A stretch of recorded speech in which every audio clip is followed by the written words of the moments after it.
Kaya ito si sir.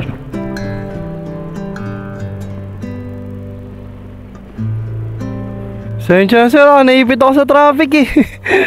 Upo sa may ano, pati ka dito sa inyo, sa may gitnang bayan ba yan? Opo, shower ka pa kayo sir?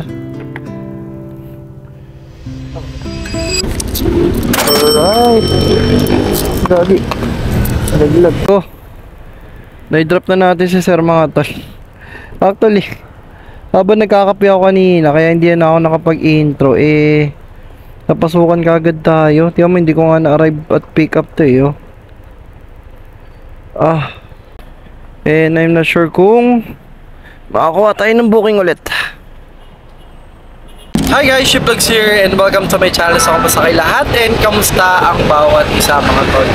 So actually, hindi na tayo nakapag-intro kanina gawa nga ng pagkatapos kong kumain. Eh, napasukan kagad tayo ng booking kaya dali-dali pinick up na natin si customer since medyo malayo yung pick up. So, today magbabiyahe lang tayo kay Lalamove at Joyride. Actually hindi na ako naglalabag gawa nga ng para pag may booking kay Lalamove kay Joyride, pwede tayo magsakay at pag may booking kay Lalamove naman, pwede rin natin kuhanin.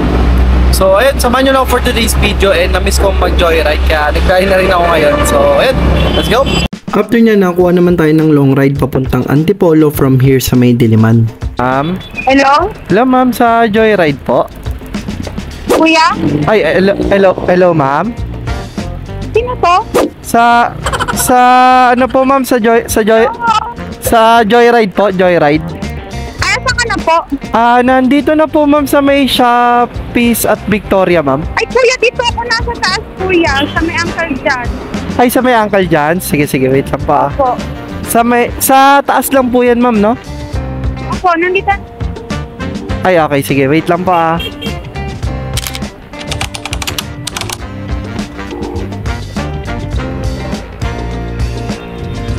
At this point, nasakay ko na rin si ma'am at babiyahe pala tayo dito ng 23 kilometers for 51 minutes from here sa May Diliman going to Antipolo. Ang dami rin pala nagtatanong kung bakit hindi na daw ako nagbabiyahe kay Joyride. Actually, nagbabiyahe talaga ako kay Joyride pero off-cam. Sa totoo lang mga tol, medyo nahihirapan na rin ako magpaalam sa customer na nakablog ako at medyo nahiya na rin ako mag-start ng conversation. I hope na sana po maintindihan ninyo na minsan lang po talaga ako makakapag-upload ng Joyride.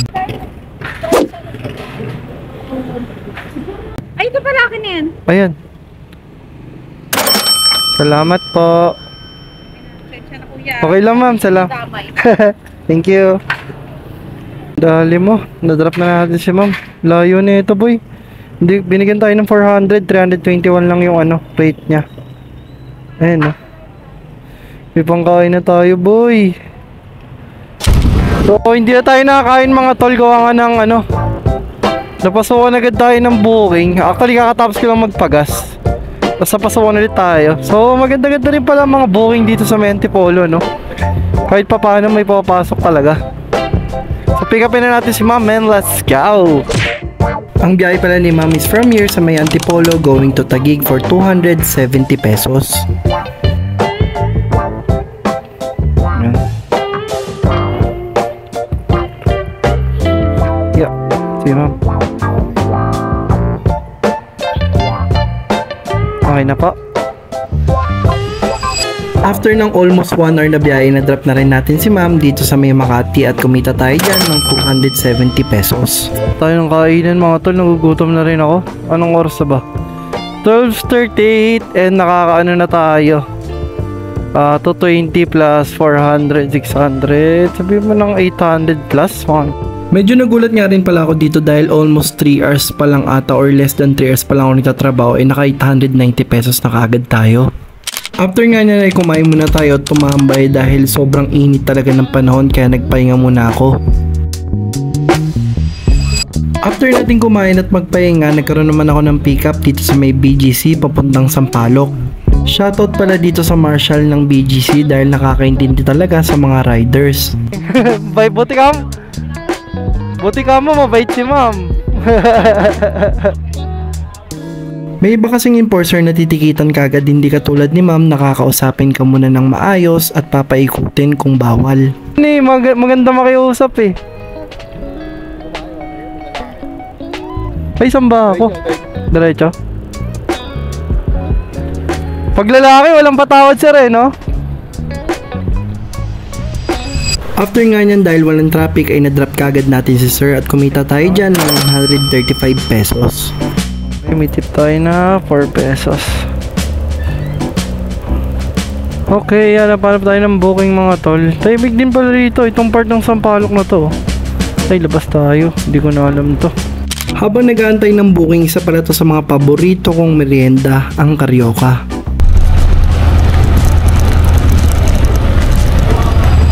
After almost 30 minutes sa pag-antay, napasukan na ulit tayo. Papunta naman siya ng Antipolo. So from here sa may Sampaloc, going to Antipolo for 342 pesos. Dito.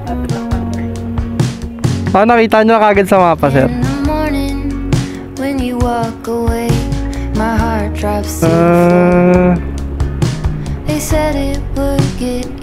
Pagpasok mo talaga ng Antipolo, ibang-iba yung simoy ng hangin dito. Sa totoo lang, kung mahilig ka talaga mag-rides, bagay sa'yo yung mga ganitong trabaho. Nakakapagod siya, pero ito yung pagod na kumikita ka na, nakakapasyal ka pa.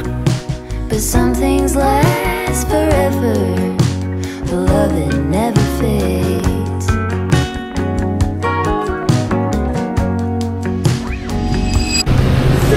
It's easy to make promises for the After ng mahaba at matraffic na biyahe ay nakarating na tayo dito sa may Antipolo. you said, and you stayed true At kumita tayo dyan ng 342 pesos. to the great beyond.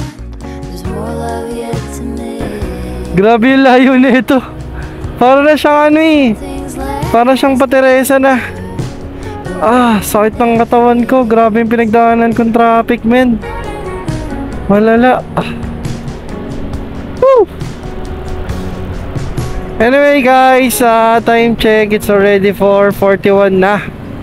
And baka hanap na ako ng pauwi kasi naka 1,000 mahigit na rin naman tayo.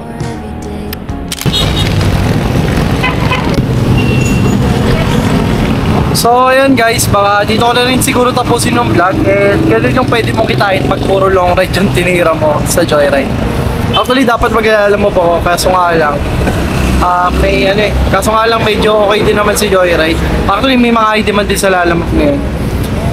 Lahat ng mga gandang ride kasi nilalamog for may lalapag. So ayun mga tol, siguro naka 1,000 plus din tayo. I-complete ko na lang dito sa vlog na to. Hindi ko na rin makomplete, sobrang pagod ko dahil ang haba ng biyahe mga tol. Tapos hanap na lang siguro ako ng pauwi. And yun, maraming salamat kung nakapad ka man dito. And don't forget to comment, like, and subscribe kung nagustuhan mo yung mga ganitong content. And this is Ship Vlogs. See you next vlog everyone. Peace out. in between the bliss and under